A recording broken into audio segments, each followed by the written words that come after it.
পুড়িয়ে মারা হয়, গাছে ঝুলিয়ে মারা হয়।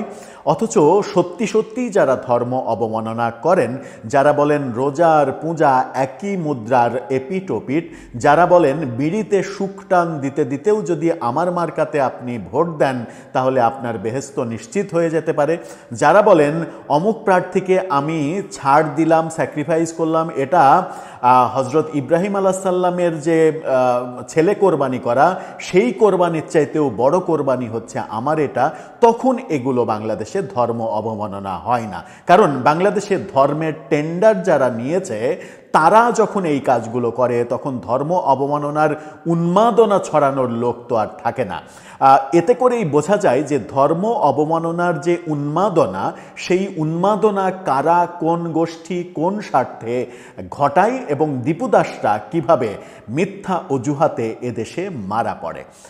এবার ধর্ম অবমাননার প্রসঙ্গে মানে এই ধরনের ধর্ম অবমাননা যারা করে তাদের বিরুদ্ধে মবও হয় না, তাদের বিরুদ্ধে মিছিল হয় না, তাদের বিরুদ্ধে গ্রেপ্তারি পরোয়ানা হয় না, তাদের বিরুদ্ধে মানে আলটিমেটাম দেওয়া হয় না যে ওকে গ্রেপ্তার করে জেলে না দেওয়া পর্যন্ত মানে আমরা ঘরে ফিরে যাব না, আমরা ভাত খাবো না। কিন্তু একজন বাউলকে ঠিকই একদিনের নোটিশে ধরে ডান্ডা বেড়ে দিয়ে তাকে কারাগারে পাঠিয়ে দেওয়া হয়। এবার দেখা গেল নির্বাচন কমিশন ধর্ম অবমাননার অভিযোগে শোকজ করছে। কেন? শুধু শোকজ কেন? তাকে গ্রেপ্তার না কেন? এখন কি ধর্মীয় অনুভূতিতে আঘাত লাগছে না? কিংবা যাদের ধর্মীয় অনুভূতি এত এত মানে সজাগ, তাদের অনুভূতি টাং করে খাড়া হচ্ছে না? এই যে খাড়া না হওয়া, বেশি শীতের কারণে কি এই অনুভূতি দণ্ড তাদের মানে জাগ্রত হয় না? অতি শীতে কি এই অনুভূতি দণ্ড তাদের একেবারে শুয়ে পড়েছে? কি ঘটলো? নির্বাচন কমিশন কেন শোকজ করলো? আর এই শোকজ আদতে আমাদেরকে কি বার্তা দিচ্ছে?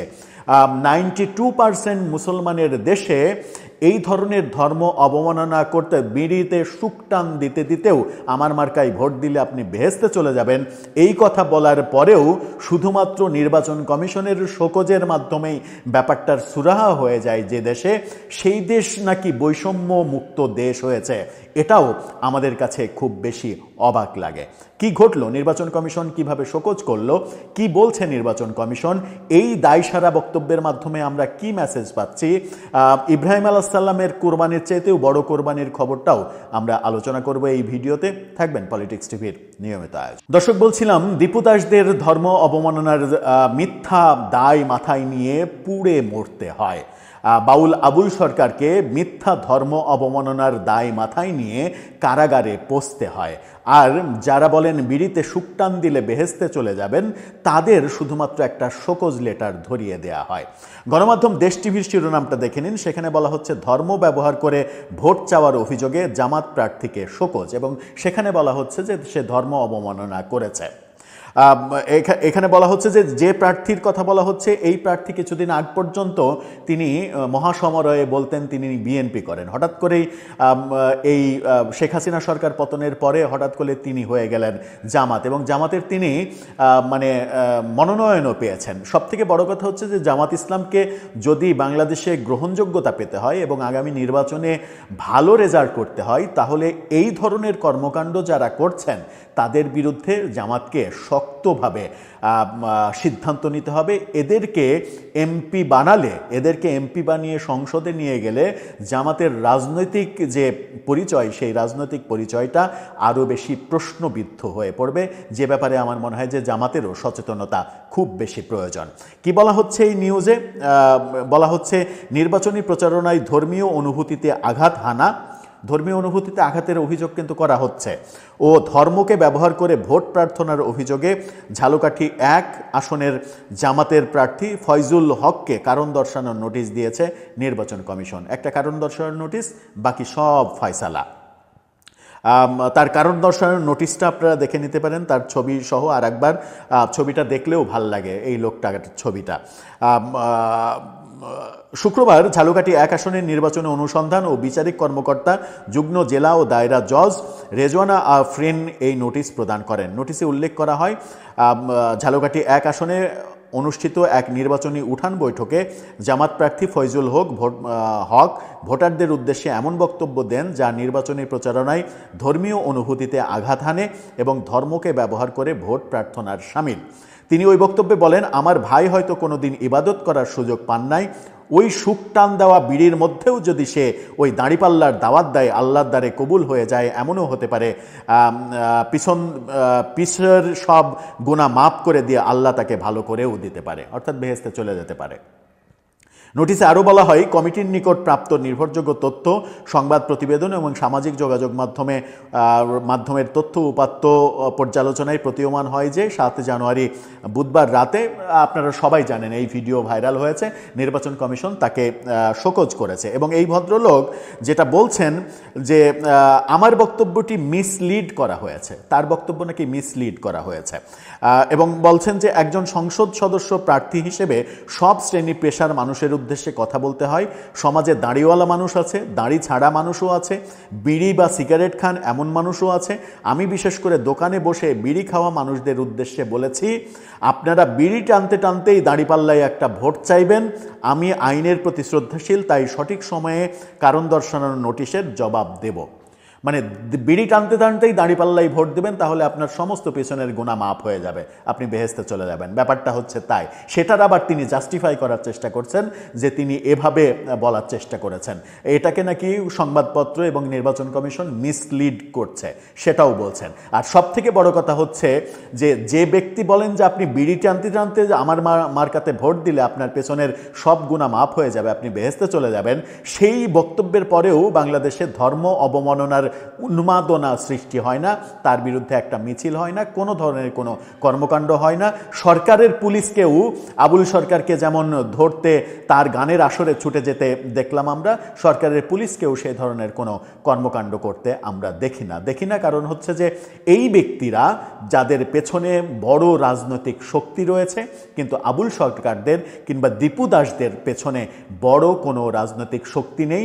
একজন শুধু গান করে জীবিকা নির্বাহ করেন, আর একজন গার্মেন্টসে চাকরি করে নিজের সংসার চালান, কিন্তু তার সব থেকে বড় অপরাধ তিনি হিন্দু ধর্মের মানুষ। এই হচ্ছে বাস্তবতা। আরেকটি ঘটনা, হজরত ইব্রাহিম আলাইহিস সালামের কোরবানির চাইতেও বড় কোরবানি তিনি করেছেন। রংপুর 4 আসনে এনসিপির সদস্য সচিব আক্তার হোসেনকে আসন ছেড়ে দিয়ে তার যে নমিনেশন সেটা ছেড়ে দিয়ে তিনি বলেছেন যে এই আমার যে কোরবানি, এটা হজরত ইব্রাহিম আলাইহিস সালামের যে ছেলে কোরবানি, ইসমাইলকে যে কোরবানি, তার চাইতেও বড় কোরবানি। খান সাহেব, আপনাকে তো কোরবানি দেওয়া হলো, তা আমি বললাম এই কোরবানি কি ইব্রাহিম আলাইহিস সালামের বেটা ইসমাইল আলাইহিস সালামের? তখন বললেন যে হ্যাঁ, এর চেয়েও বড়। এখানেও ধর্ম অবমাননা হচ্ছে না, ব্যাপারটা মজার। এবং তিনি বলছেন কি, ইত্তেফাকের শিরোনামটা দেখেন, তিনি বলছেন ইব্রাহিম নবীর চেয়েও জামাত নেতার কোরবানি বড়।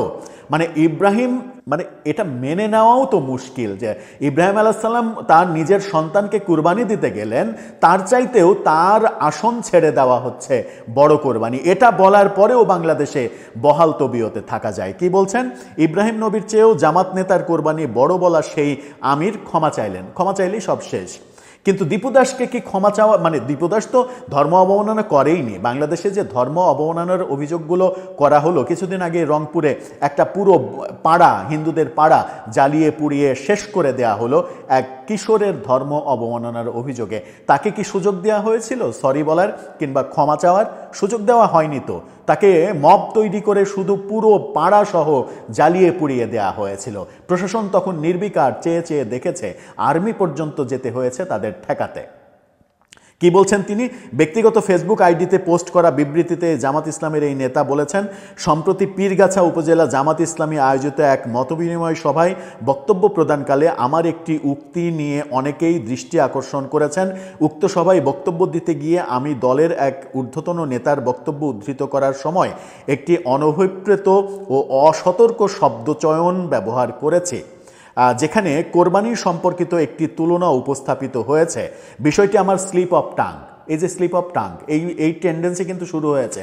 কদিন আগে থানায় এক জুলাই যোদ্ধাকে দেখলাম স্লিপ অফ টাং করে বলছেন যে আমি এসআইকে পুড়িয়ে দিয়েছি, থানা জ্বালিয়ে দিয়েছি, সেটা নাকি তার স্লিপ অফ টাং ছিল। এবার তিনি বলছেন স্লিপ অফ টাং। এই স্লিপ অফ টাং বলেই সমস্ত অপরাধ ধামাচাপা। বলেছেন যা কোনোভাবেই আমার উদ্দেশ্য ছিল না। তার মানে তিনিও হয়তো বলতে চাচ্ছেন ওই জুলাই যোদ্ধার উকিল যেভাবে বলেছেন পরবর্তীতে, যে এই মাহাদি আসলে বলতে চেয়েছিল যে অন্যরা থানা পুড়িয়েছে, অন্যরা পুলিশকে জ্বালিয়ে দিয়েছে, আমি সেটা ঠেকাতে গিয়েছিলাম। মানে তিনি থানায় বলছেন আমি এসআই সন্তোষকে জ্বালিয়ে দিয়েছি, থানা পুড়িয়ে দিয়েছি, আর তার উকিল বলছে সে আসলে বলতে চেয়েছিল যে অন্যরা থানা পুড়িয়েছে, অন্যরা এসআই সন্তোষকে জ্বালিয়ে দিয়েছে, আমরা ঠেকাতে গিয়েছিলাম, আমরা না গেলে আরও বড় সর্বনাশ হয়ে যেত। এভাবেই নতুন নতুন ন্যারেটিভ বাংলাদেশে তৈরি হচ্ছে। এবং সবথেকে বড় কথা হচ্ছে যে এরকম কথা বলার পরেও যদি ধর্ম অবমাননা না হয় এবং ধর্ম অবমাননার জন্য তাদের শাস্তি না হয়, তাহলে আমাদের কি আদৌ কোনো অধিকার আছে কাউকে ধর্ম অবমাননার দায়ে মানে তার উপরে মব তৈরি করা, একজন বাউলের উপরে মব তৈরি করা, বাউলদের লাথি মেরে পুকুরে ফেলে দেয়া, এই অধিকার কি আমাদের রয়েছে? আমার মনে হয় যে সেই অধিকার নেই। যে দেশে পূজা মণ্ডপে গিয়ে রোজা এবং পূজা একই মুদ্রার এপিট ওপিট বলছেন বাংলাদেশের একজন বিখ্যাত আইনজীবী, তারপরেও তার যখন মানে তার বিরুদ্ধে ধর্ম অবমাননার অভিযোগ আসছে না, তখন শুধুমাত্র এদেশে নিয়তি তাদেরই যারা দীপুদাস, যারা অসহায়, যারা কোনো রাজনীতি করে না, যাদের পেছনে রাজনৈতিক শক্তি নেই, বাউল আবুল সরকার, তাদেরই এই পরিণতি বহন করতে হবে ধর্ম অবমাননার, যেখানে ধর্মীয় অনুভূতিতে টাং করে আঘাত লাগবে এবং